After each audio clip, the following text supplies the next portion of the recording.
Regresamos con la hora clave. Recordamos que pueden interactuar con nosotros a través de la etiqueta numeral hora clave. Y les damos la bienvenida a nuestro invitado Jorge Bracho. Jorge es profesor del doctorado de Historia de la Universidad Católica Andrés Bello. Bienvenido. Sí, siempre es útil, profesor, poder hacer un poco el análisis desde lejos en la historia de los acontecimientos que han sido definitorios, ¿no? A lo largo de nuestro proceso político y social.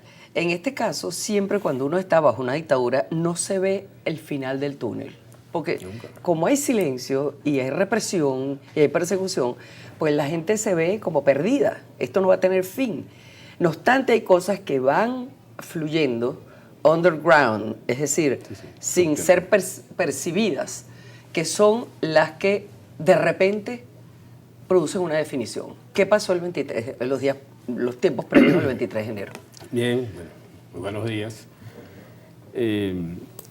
Para hablar del 23 de enero, muy bien lo que has asomado tú allí, hay cosas que se van en el desenvolvimiento de la vida diaria, hay cosas que uno no las percibe, no hay posibilidades de percibirlas.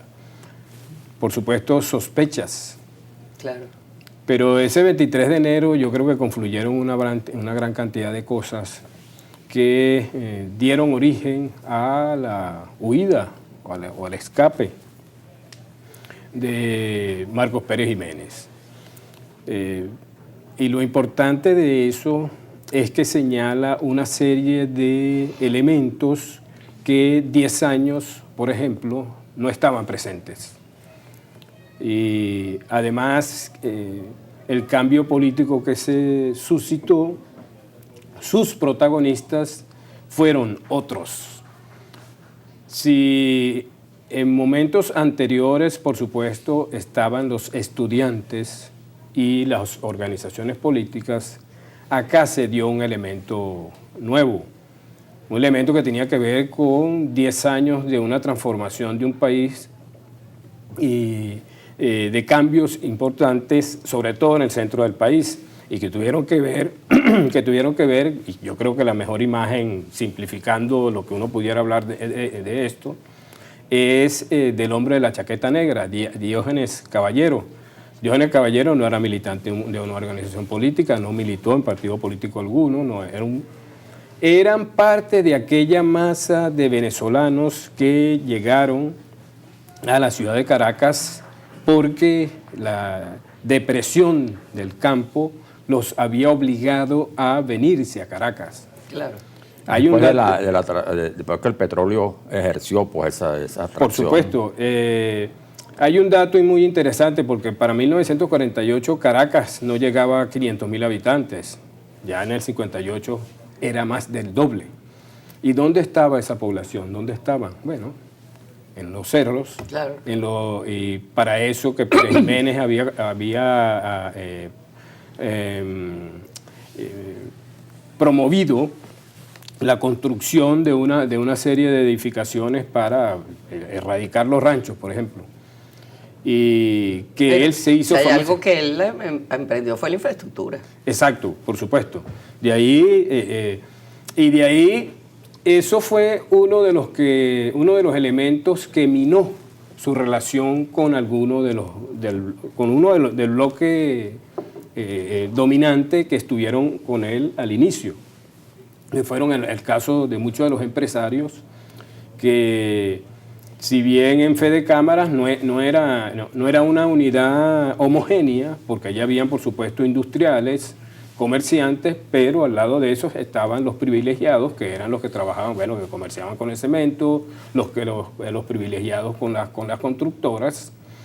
Sí, los muy vinculados exacto. a la dictadura. Eso fue como son los grupos, suerte de oligopolios políticos que concentró el poder y sobre todo concentrado el poder alrededor de grupos no tanto militares sino civiles y que tenían dos de sus bastiones, como fue el sistema represivo representado en la Seguridad Nacional y Pedro Estrada, y en el otro un hombre que ideológicamente ayudó mucho a solidificar o a legitimar el gobierno de Pérez Jiménez, como fue Vallenilla Lanz Planchar, quien, bueno, a la hora de las dificultades de Pérez Jiménez fueron los primeros defenestrados.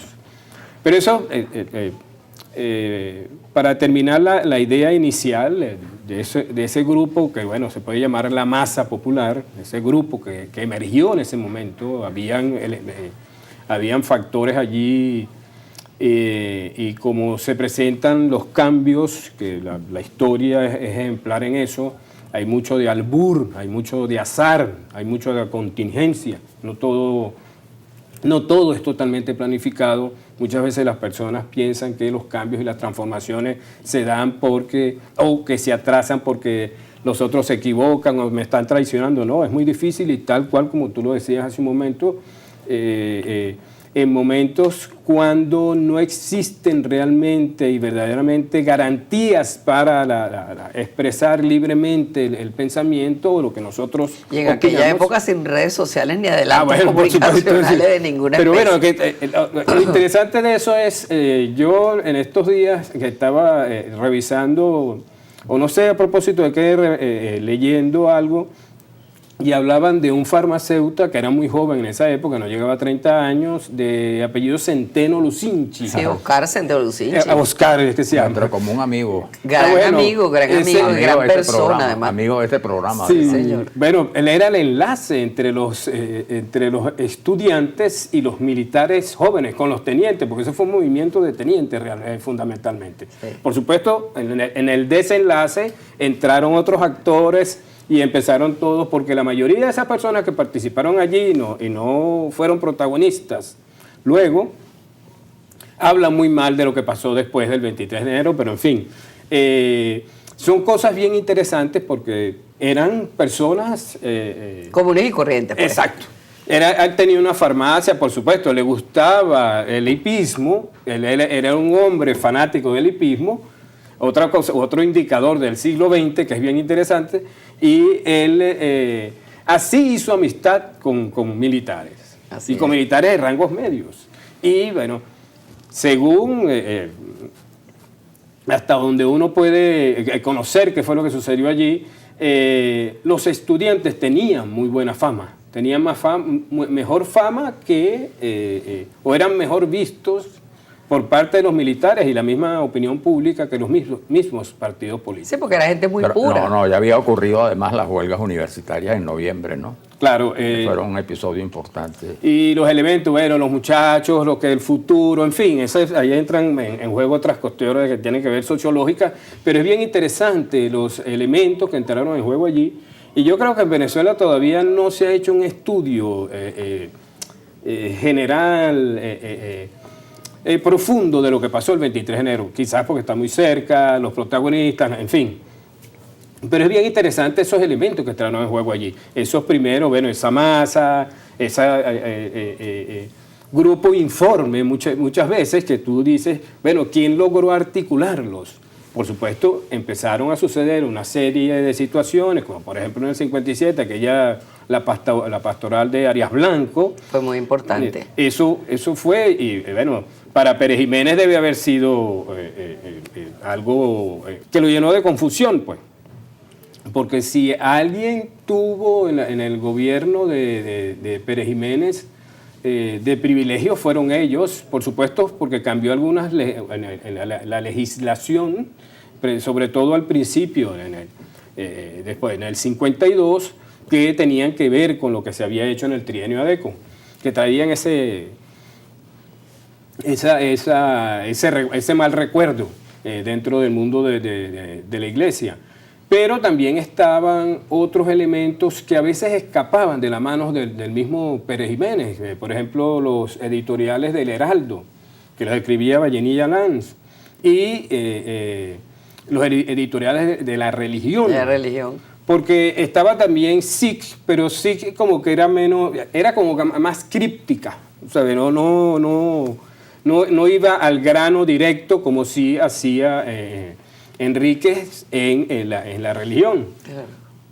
Y eso, por supuesto, por más que sea, bueno, uno puede decir, bueno, hay sectas protestantes, en fin, pero la gente le da continuidad o respeta lo que los curas les pueden estar diciendo a las iglesias y la balanza, porque uno espera, bueno, en momentos de cambio yo estoy esperando no que al menos se pongan de acuerdo en cuestiones mínimas, que fue lo que pasó en ese momento. Y las cosas se fueron dando. ¿Quién iba a pronosticar que eso iba a suceder del modo que sucedió? Son cosas que se van como conjugando y llega un momento en que resulta perfecto para que se pongan en marcha. Hay un episodio que se coincide. Que claro, es poco conocido o no se destaca mucho, ¿no? Pero que tiene un efecto, yo diría hasta desencadenante en los días finales de Pérez Jiménez, ¿no? Y es que, bueno, después de lo que ocurrió el 1 de enero, después de los resultados del plebiscito, la huelga, los llamados a la Junta, todo eso, hay un episodio que ocurrió en su despacho, que fue la presencia del general Rómulo Fernández, jefe del Estado Mayor, que prácticamente le dio un golpe de Estado de escritorio a Pérez Jiménez, en el sentido de que le dio, aquí tiene usted esto, yo represento a las Fuerzas Armadas, y un paso fatal para Pérez Jiménez. Lo obligó a deshacerse de Laureano Vallenilla y de Pedro Estrada. Es decir, Vallenilla era el piso político, Pedro Estrada el piso represivo. Sin los dos, a mitad de enero, faltando apenas 2 semanas para el 23 de enero, Pérez Jiménez quedó prácticamente en la calle. Y eso le impidió a él manejar con eficacia pues, esos días finales que condujeron a su salida, porque bueno, él se fue. En estricto sentido, bueno, al final la decisión fue abandonar el país, ¿no? Pero yo creo que ese episodio de Rómulo Fernández tuvo un efecto que no se conoció, pues, fue como la puntilla. Claro. Porque desde la pastoral que usted mencionó, de Monseñor Arias Blanco, que conectó con todo el país, porque realmente hizo una serie de denuncias desde el punto de vista social.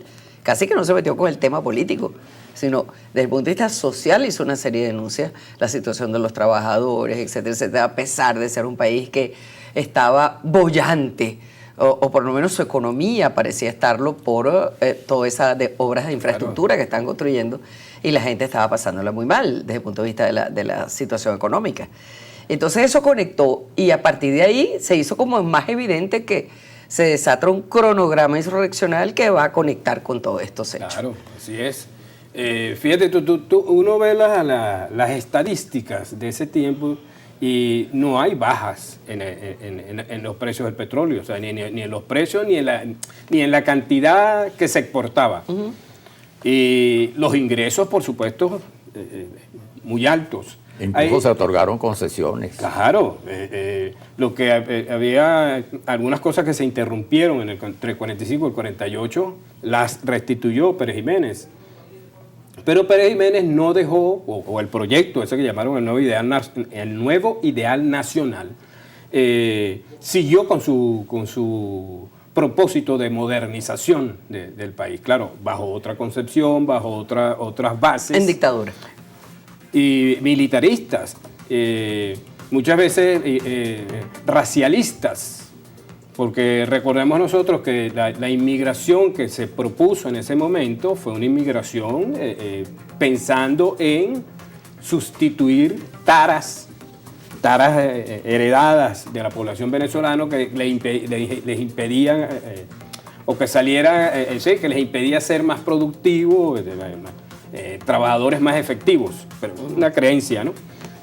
Y eso estuvo en ese momento y que la gente lo sentía realmente. Sí.